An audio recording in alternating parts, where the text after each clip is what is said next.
Welcome, everybody. Welcome to another episode of PEM Rules, the Pediatric Emergency Medicine podcast. I'm your host, Yaron Ivan, as usual.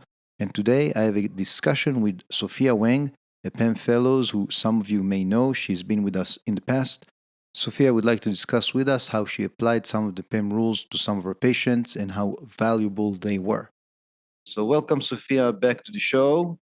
Sophia, I don't think you need much of an introduction because you've been with us on the show before. I'll briefly say that Sophia Wang is a PEM Fellow in Mississippi who has been on the show in the past. You can check out episode 64 from June 5th if you want to check it out. Today, she's here to tell us how she applied PEM rule number 9, which I'm not going to say what it is. I'm going to let you say that, Sophia, in her clinical work.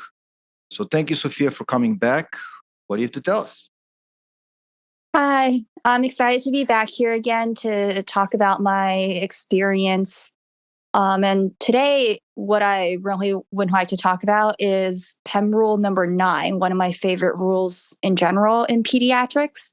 The single most important indicator of a healthy baby is weight gain.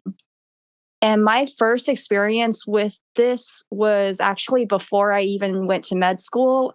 When I was a Peace Corps volunteer, I was in Nicaragua, and the city I lived in had a health post essentially, or like a health center.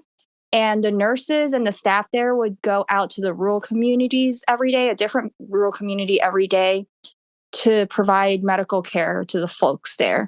And one of my big tasks and favorite one was I would get to pick up the baby and hold them and then put them in this little sling that's connected to a scale and help the team weigh the babies. And we would chart the baby's weight on a growth curve.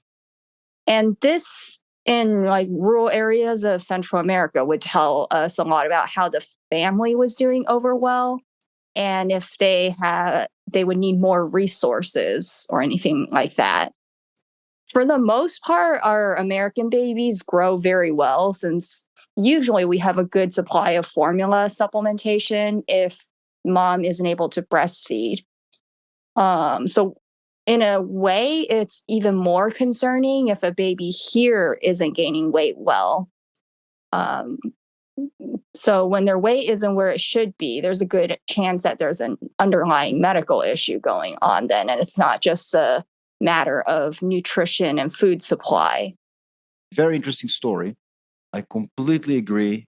I do believe, Sophia, that even in the US, unfortunately, most cases of failure to thrive are due to simple inadequate caloric intake and not secondary to a systemic disease, but that obviously is a diagnosis of exclusion. So we always have to keep in mind rule number 1, it's not the patient's job to prove that they're sick. It's your job to prove that they're not. I completely agree. I'm happy to hear that PEM rules number 9 and other PEM rules apply everywhere in the world. I'm curious to know what else is coming, the rest of the story. So what we saw here a few months ago in Mississippi was we had a 60-day-old full-term baby who got sent to the ER by their PCP because their pediatrician noticed an increasing head circumference from 30% to 90% over the course of a 4-week period. The baby didn't have any other symptoms. The fontanelle was large, but soft and flat. And when I asked mom, like, does it seem like larger or different than usual? She said it's always been like that. The baby's vital signs were normal, was feeding well, alert, and acting just like a happy 2-month-old. We got a CT scan to address the PCP's concerns, and this baby's CT scan showed severe ventriculomegaly with cyst. So we got neurosurgery to do a ventricular tap, and it actually showed GBS ventriculitis, even though the only blood work indicator that something was concerning was an ANC of 5,900. So outside of the standard 2,000 to 4,000. Only other red flag the baby did have was poor weight gain. So she was born at 44th percentile. And then when she arrived to the ED at 2 months of age, she was down to 0.5 percentile. And this was probably the only other sign, very subtly, that something sinister was going on. Like, she's been feeding well, so why isn't she gaining weight? And most likely it was that her nutrition was just not all going to her body. A lot of it was going to the infection in her brain. And cases like this makes us realize why we have such a low threshold to work up and treat neonatal meningitis. They really can present with very few symptoms, both clinically and on the lab workup. And she had a weight change before she displayed any other symptoms of illness. And so this baby has an excellent PCP, very lucky that her parents chose him to be her doctor. And he was very observant, looking at the growth chart. And even though she overall just looked very well appearing to us, he picked up on something very subtle and very likely saved her from a worse outcome. That's really an amazing story. Great job, Sophia. Truly speaks to the value of this rule and the importance of opening your mind. Not every meningitis presents with fever, vomiting, etc. Just some rules, PEM rules that come to mind based on the story is rule number 11, newborns are black boxes. Be conservative as you can and do as many tests as you need. That's a great story that truly demonstrates that rule. You would think about meningitis in a very specific way, not that. And rule number 69, which is kind of similar in this situation, rules are meant to be broken.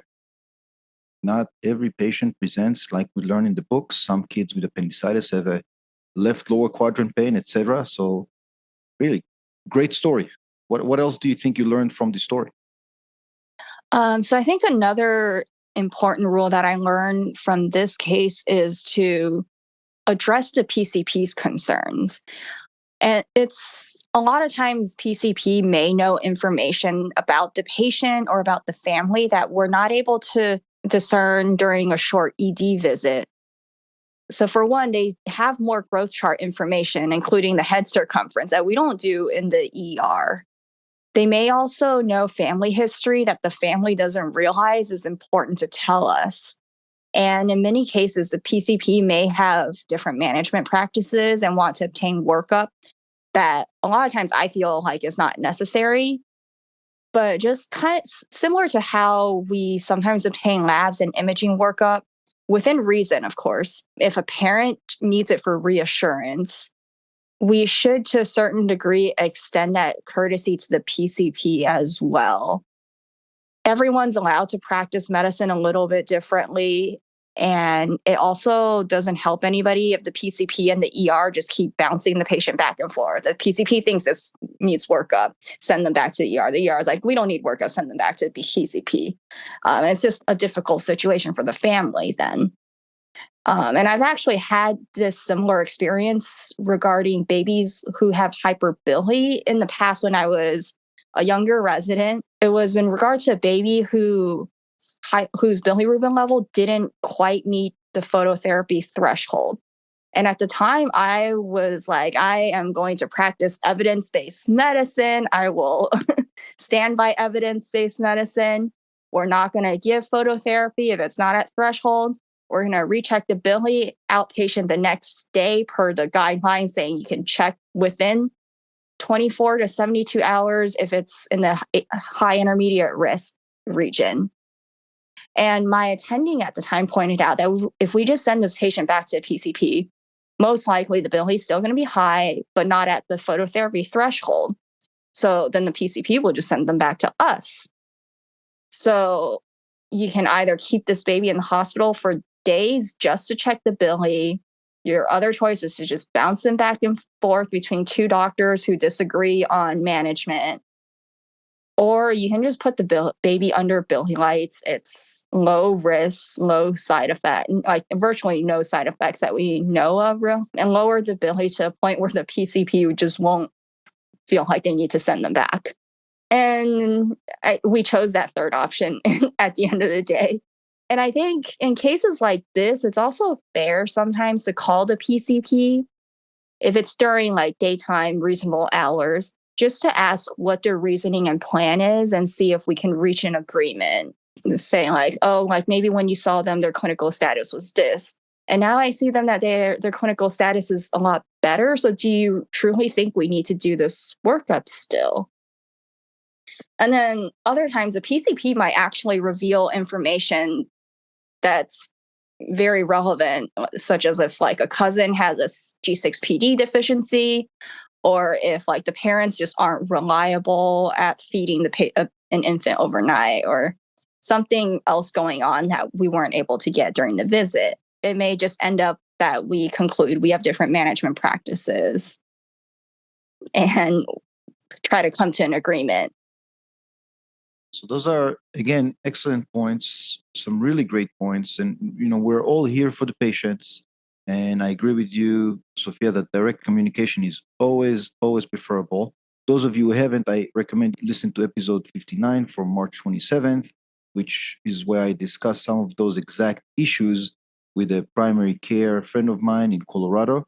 The relationship between the primary care and the ED physician is very, very important to patient care.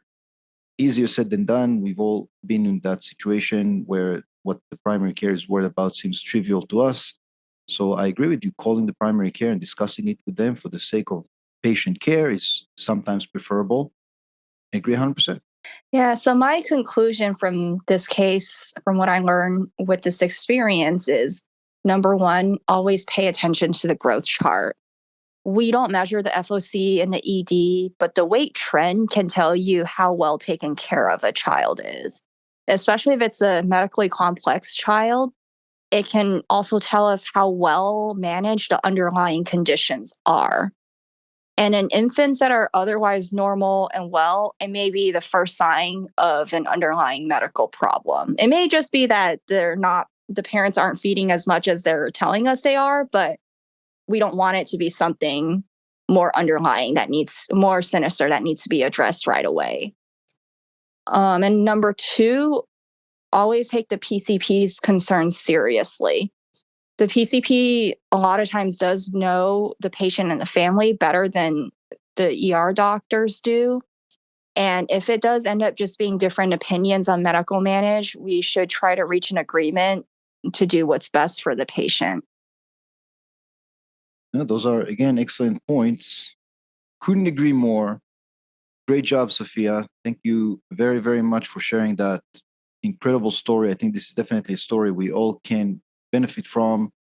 I agree with you. Many, I would venture to guess, most primary cares know their patients very well. They know the parents very well, and they can see a lot of things that we kind of ignore. We literally don't have the time to see because our interaction with the patients is so brief. So, yeah, taking the primary care's concern is certainly a very good advice. Great job, Sophia. Thank you very, very much for coming on the show for the second time. I also heard that today is actually your birthday. Is that right? Yes, it is. So happy birthday. And thank you so much for dedicating your time on this special day to come on the show and talk to us. I hope the rest of the day goes great and you have some serious celebrations. For sure. For sure. Thank you. Thank you very much, Sophia. We'll hopefully see you next time. See you soon. And that's it for today, guys. Thank you very much for listening. I appreciate it. Please continue to check out PEM Rules and write to me any feedback you have. If you want to come on the show like Sophia and discuss your experiences, I would love to hear that. Thank you again, Sophia, for coming on the show on your birthday. This outro is especially for you for the obvious reasons. Have a good day, everybody.